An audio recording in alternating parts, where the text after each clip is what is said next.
ताए भैया ताए उदात बैठल बालो।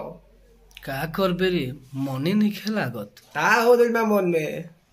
नया साल में माल हमार ससुराल चल बिया, बुझाते नहीं कि नया साल हम केकरा संगे मनाई। थतुराल तोल दुल बिया तो उतला तो ही तोल दे बता। तू दावो उतला पे, मतलब उतला पे तोनो दाना उना दावो। अच्छा हर की नया साल में दिल से खेला ओ वार्ड कैलस रे, नया साल में दिल से खेला ओ वार्ड कैलस रे, दिहल मोर ग्रीटिंग कार्ड फाड़ दिहलस रे, आ हमार माल ससुरार गइल रे, आ नया साल मोर बेकार भइल रे, आ हमार माल ससुरार गइल रे,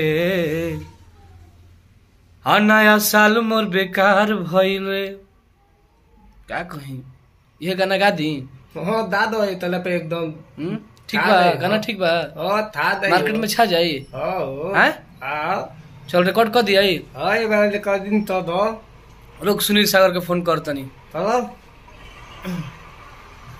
हेलो हाँ भाई कहीं क्या वो मर्दे कहीं का मन लिखे लागत वो गाना लिखो नया साल पे। ठीक बा आओ जितना जल्दी आओ, चलो चल के कालिका स्टूडियो में रिकॉर्डिंग कर दिया अनिल यादव फिर। ठीक ठीक हाँ म्यूजिक आ गइल बा, आओ।